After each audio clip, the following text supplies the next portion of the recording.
우리 성도 여러분은 거절당함에 대해서 거절을 당하면 어떤 감정이 드십니까? 누구에게 거절당하거나 또 때로는 기도하면서 거절을 당했을 때 어떤 기분이 드시던가요? 우리가 보통 거절을 당하면 이런 감정들이 들게 됩니다. 민망하거나 아니면 마음이 상하거나 불편한 마음들이 있습니다. 그런데 민망함이나 상함이나 불편함이라는 단어를 썼는데 어떻게 보면 좋게 얘기해서 불편함이고 그리고 상함이고 민망함인데 어떻게 보면 더 격한 표현으로 기분이 거절을 당하면 그런 감정들이 표출될 것입니다. 여러분들은 어떤 언어로 거절을 당했을 때 감정을 표현하십니까? 속으로 하시기 바랍니다. 거절을 당했을 때 어떤 분들은 참 격한 표현도 하시고 할 것인데 보통 이제 좋게 얘기하자면 민망하고 상하고 불편한 마음들이 종종 들게 됩니다. 그런데 어쩌면 이렇게 민망함이나 상함이나 그리고 불편한 마음이 드는 이유는 위의 마음들이 이미 내 마음에 그것들이 지배하고 있기 때문에 이런 마음이 들지 않을까라는 생각이 듭니다. 거절을 당하면 이미 그 마음이 마음에 있어서 불편하고 민망하고 상하고 불편한 마음들이 들게 됩니다. 그래서 어떤 말을 해도 진심 어린 말들을 해도 귀에 잘 들어오지 않는 것들을 보게 됩니다. 설명을 하든지 아니면 양해를 구하는 말이든지 심지어 이제 말씀을 우리가 듣게 되든지 이 말들보다는 우리가 거절당하면 이 말들은 들어오지 않고 어떻게 보면 내 생각이나 말이 거절을 당했기 때문에 그 말들이 우선이시가 되어서 내 생각했던 마음 그리고 내가 하려고 했던 말을 했던 그 말들을 생각하면서 거절당함에 대해서 곱씹으면서 이런 마음을 가지는 것은 아닐까라는 생각이 듭니다. 그런데 오늘 본문의 말씀을 보면 다윗도 이런 상황을 경험하고 있는 것을 보게 됩니다. 그리고 다윗이 오늘 본문의 말씀을 보면 하나님 앞에 나아가서 기도하는 장면도 나오게 됩니다. 그런데 앞서 우리가 말씀드렸던 불편함이나 민망함이나 상한 감정으로 다윗은 나가지 않고 본문에 나타난 다윗의 태도는 앞서 말한 내용과 좀 다른 모습으로 우리에게 발견되는 것을 보게 됩니다. 앞에 보면 5절과 7절의 말씀을 보면 이렇게 말씀을 하고 있는데 우리 한번 좀 길지만 같이 한번 읽어봤으면 좋겠습니다. 5절과 7절입니다. 시작. 가서 내 종 다윗에게 말하기를 여호와께서 이와 같이 말씀하시되 내가 나를 위하여 내가 살 집을 건축하겠느냐. 내가 이스라엘 자손을 애굽에서 인도하여 내던 날부터 오늘까지 집에 살지 아니하고 장막과 성막 안에서 다녔나니 이스라엘 자손과 더불어 다니는 모든 곳에서 내가 내 백성 이스라엘을 먹이리라고 명령한 이스라엘 어느 지파들 가운데 하나에게 내가 말하기를 너희가 어찌하여 나를 위하여 백향목 집을 건축하지 아니하였느냐고 말하였느냐. 다윗은 하나님 앞에 자기는 그럴싸한 이제 왕궁을 지어서 이렇게 지내고 있었는데 그런데 주님께서는 아직까지 천막에 그 법궤가 들어가 있어서 주님을 위해서 하나님을 법궤를 위해서 하나님을 위해서 성전을 건축하고 싶었습니다. 아주 멋진 내가 거하는 궁전보다 훨씬 더 좋은 성전을 지어 드리고 싶었습니다. 그런데 이 마음을 먹었을 때에 하나님께서 나단 선지자를 통해서 말씀하셨습니다. 5절과 7절의 말씀처럼 간단히 얘기하면 그 기도에 대해서 그 마음에 대해서 단번에 거절하시는 것을 보게 됩니다. 그랬을 때에 다윗은 우리가 앞서 거절당했을 때의 감정을 그대로 표출하는 것이 아니라 하나님 앞에 나와서 기도했다고 말씀드렸잖아요. 그랬을 때에 원망과 실망과 그리고 불평의 기도가 아니고 오히려 오늘 18절에서 29절까지의 말씀을 여러분들이 읽으셨는데 읽다 보면 어떠한 느낌이 드십니까? 오늘 말씀은 다윗이 하나님을 향해서 감사와 찬양의 기도를 드리는 고백의 기도라고 볼 수 있습니다. 우리가 어떻게 보면 우리가 이제 하나님께서 8절에서 17절까지 하나님께서 또 이제 이어서 나오는 말씀이 있는데, 거절은 하셨지만 다윗에게 약속하시는 다윗과 맺는 언약을 말씀해 주시거든요. 그래서 우리가 다윗이 이렇게 감사와 찬양의 기도를 드릴 수 있었던 것은 하나님께서 8절과 17절까지의 말씀처럼 그렇게 약속을 하셨기 때문에 이런 기도를 드릴 수 있었다라고 생각할 수 있겠습니다. 단순히 자신을 통일 이스라엘 왕으로 삼으시고, 그리고 이스라엘 민족과 자기 가문이 부와 명예를 누리게 하시고, 그리고 다른 민족으로부터 이스라엘 민족이 영화를 누리게 하신 것에 대해서 어떻게 보면 감사와 찬송을 드렸을 거라고 우리가 생각을 합니다. 또 거절하셨기 때문에 그 마음을 달래 기분을 풀어줄 만한 대가를 지불하셨기 때문에 우리가 다윗이 어떻게 보면 감사와 찬양의 그게 고백을, 기도를 드렸을 것이라고 추측도 할 수가 있겠습니다. 그렇지만 그런 수준에서 다윗이 기도를 드렸던 게 아니라 오히려 여기서 빠진 것이 있습니다. 그게 뭐냐면, 오늘 본문에서 여러분들이 쭉 살펴보다 보면 이 단어가 빠지지 않는 곳이 있습니다. 곳곳마다 나타나는 단어가 있는데 주의 종, 주의 백성이라는 단어가 나옵니다.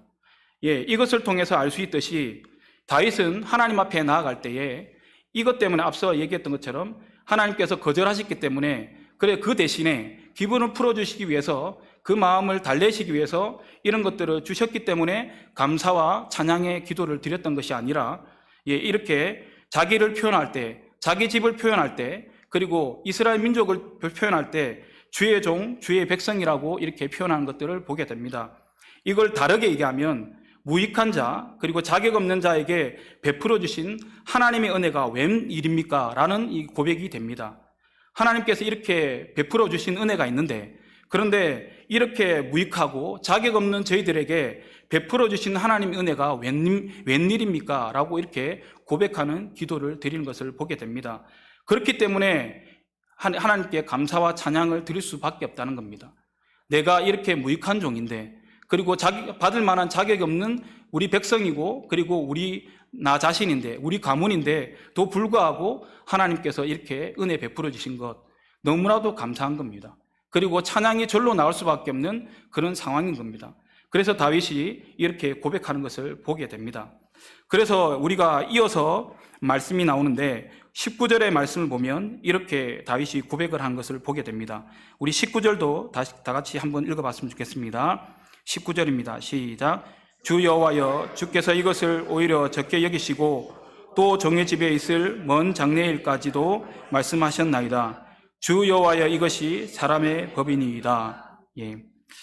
이 말씀을 좀 다르게 얘기하면, 주께서 이렇게 하시는 것이 누구에게나, 이 말을 좀 풀어서 얘기하자면 여기에 보면 주 여호와여, 이것이 사람의 법이니까, 베풀어 주시는 이 법들이 주 여호와, 이것이 사람의 법이니까 라고 얘기하고 있는데, 이것을 조금 풀어서 얘기하자면 주께서 이렇게 하시는 것이 누구에게나 행하시는 일상적인 방법이십니까?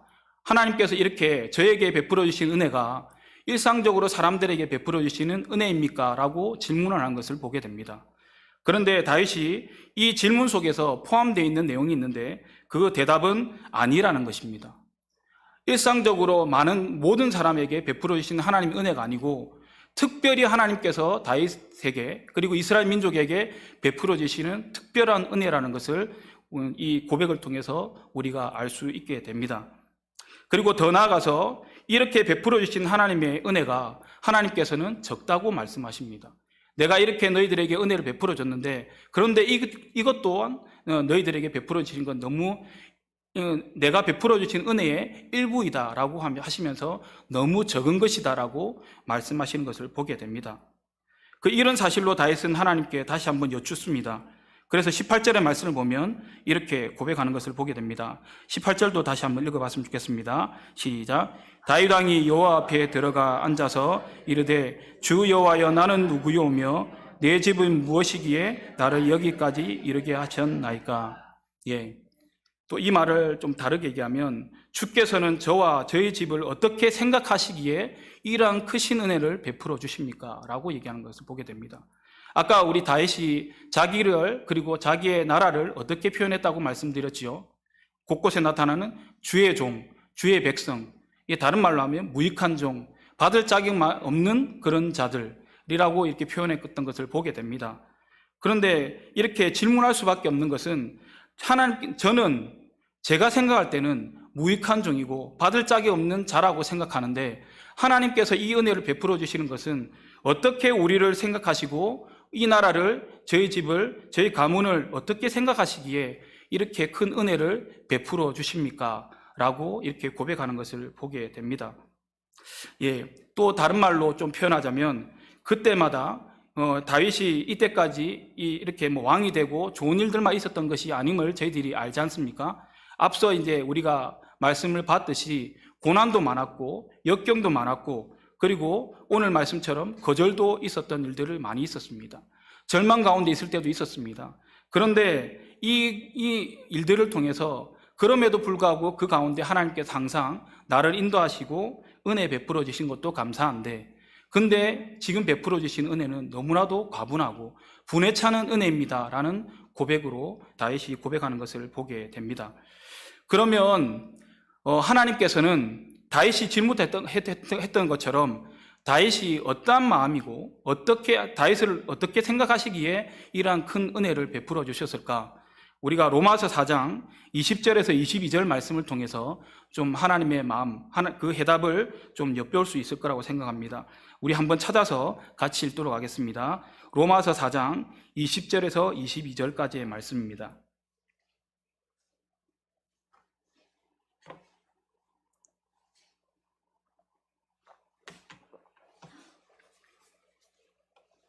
로마서 4장 20절에서 22절까지 말씀입니다. 다 같이 읽겠습니다. 시작. 믿음이 없어 하나님의 약속을 의심하지 않고 믿음으로 견고하여져서 하나님께 영광을 돌리며 약속하신 그것을 또한 능히 이루실 줄을 확신하였으니 그러므로 그것이 그에게 의로 여겨졌느니라. 아멘. 또 한 구절만 더 찾아보겠습니다. 히브리서 11장 6절의 말씀입니다.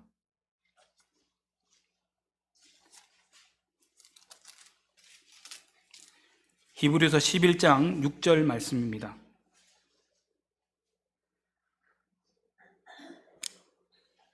다 같이 읽겠습니다. 시작. 믿음이 없이는 하나님을 기쁘시게 하지 못하나니 하나님께 나아가는 자는 반드시 그가 계신 것과 또한 그가 자기를 찾는 자들에게 상 주시는 이심을 믿어야 할지니라. 아멘. 이 말씀을 통해서 이 모든 것들은 믿음의 사람들을 향해서 표현하는 것입니다. 믿음의 사람들은 이렇게 고백하고 이렇게 살았다고 말씀하시는 것이지요. 그래서 다윗의 모습을 보신 하나님께서 의로 여기시고 은혜를 베풀어 주실 수밖에 없었던 특별한 은혜를 베풀어 주신 하나님의 은혜가 어떻게 임하였냐면, 다윗이 가지고 있는 하나님의 마음에 합한 그 믿음이 있었기 때문에 하나님께서 이렇게 하셨던 것을 보게 됩니다. 다른 어떤 것도 없었습니다. 어떤 노력이나 대단해서 어떤 것들을 했기 때문에 이렇게 은혜를 베풀어 주신 게 아니라 순전히 하나님을 향한 그 신뢰, 이루어지지 않은 것들도, 그리고 고난 가운데서도 하나님을 신뢰하고 믿었던 그 믿음으로 인해서 하나님께서 다윗을, 성경에도 말씀하지 않습니까? 이 다윗을 하나님 마음에 합한 자라고 이렇게 얘기하시는 것을 보게 됩니다. 그 합한 다윗의 믿음을 보시고 하나님께서 은혜를 베풀어 주셨던 것을 보게 됩니다. 이것을 통해서 또 마지막에 보면 29절의 말씀을 보면 다윗이 다시 한번 그 신앙을 하나님 앞에 고백하는 것을 보게 됩니다. 29절도 같이 한번 읽어봤으면 좋겠습니다. 29절입니다.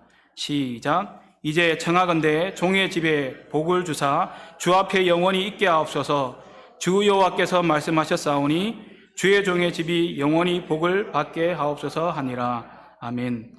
우리가 이 29절을 얼핏 살펴보면 다윗이 여러분들 수준은 아니겠지만 제 수준으로 생각을 하면 일단 이 말씀을 보면 어떻게 들릴 수도 있냐면, 주신 것, 지금 주신 것, 그리고 지금 누리고 있는 것, 그것들 잃어버리지 않고 영원히 잃어버리지 않고 그렇게 누릴 수 있도록 해주십시오라고 들릴 수가 있는 말씀입니다. 그런데 그 말씀이 아니라 간단하게 말하자면 하나님을 떠나 살지 않게, 그리고 하나님께서 주신 은혜를 잊어버리지 않게, 그리고 하나님 앞에서 내가 누구인지 잊어버리지 않게 그렇게 영원히 살게 하옵소서, 하나님 앞에 살게 하옵소서라는 고백이 담겨져 있는 말씀들입니다. 그래서 이제 종합적으로 얘기하면 복을 달라고 말씀하셨지 않습니까? 이것이 이렇게 고백하는 나의 고백이 이 삶이 나의 복이다라고, 하나님 앞에 내가 이렇게 살아가는 것이 나의 복이다라고 고백하는 다윗의 고백, 오늘 18절에서 29절까지의 다윗의 기도의 고백인 것을 보게 됩니다. 우리도 마찬가지입니다. 때로는 여러분들 하나님 은혜 많이 받고 살아가셨지요. 살아오고 계시지요. 예. 그런데 우리가 때로는 은혜를 은혜로 생각하지 못할 때도 있습니다. 그런데 우리가 누리고 있는 것들, 지금 우리가 함께 또 하나님께서 주신 은혜를 누리고 있는데 그 모든 은혜들이 당연한 게 아니고 하나님께서 이때까지 우리에게 베풀어 주신 은혜라는 것을 우리가 기억했으면 좋겠습니다. 때로는 오늘 다윗을 통해서 말씀하셨는데 거절하시고 이 말씀을 주셨지 않습니까? 예, 우리가 주목해야 되는 부분은 뭐냐면 거절하시고 복을 주신 게 아니라 거절하시고 그 뒤에 이어서 하나님의 약속의 말씀을 주셨다는 것을 우리가 기억했으면 좋겠습니다. 우리가 때로 살아갈 때 보면 기도를 하지 않습니까? 하나님께 열심히 기도하고 부르짖고 또 때로는 40일이든 60일이든 이렇게 금식도 하고 기도는 하지만 그런데 그 결과가 거절일 때가 있습니다. 그런데 그 순간에 하나님께서 거절하시고 난 뒤에 우리에게 주시는 이게 복이다라고 하시면서 우리에게 주시는 말씀도 계십니다. 그것이 하나님께서 우리에게 주시는 은혜이고 다윗이 고백한 것처럼 거절하신 게, 그리고 주신 말씀을 붙들고 살아가는 게, 하나님 앞에 살아가는 게 나의 복이다라고 고백한 것처럼 비록 거절하시지만 그 뒤에 말씀하시는, 거절하시지만 그럼에도 불구하고 말씀을 주시면서 이것이 너의 복이다라고 말씀하시는 하나님의 그 말씀을 붙드시고 날마다 하나님 앞에 나아가서 그 순간순간을 이겨나가시고 또 하나님께서 때가 되매 우리에게 이러기 위해서 이런 이 시간들을 겪게 하신 하나님의 은혜가 있음을 누리시는 저와 여러분이 되었으면 좋겠습니다. 그래서 하나님 앞에서, 사람 앞에서 왕이 되는 다윗이 아니라 하나님 앞에서 종이 되는 우리가 되었으면 좋겠고요. 또 하나님 앞에 나아가서 그러한 종으로 하나님 앞에 은혜 입는, 특별한 은혜를 입는 하나님의 백성들 다 되었으면 좋겠습니다. 기도하시겠습니다.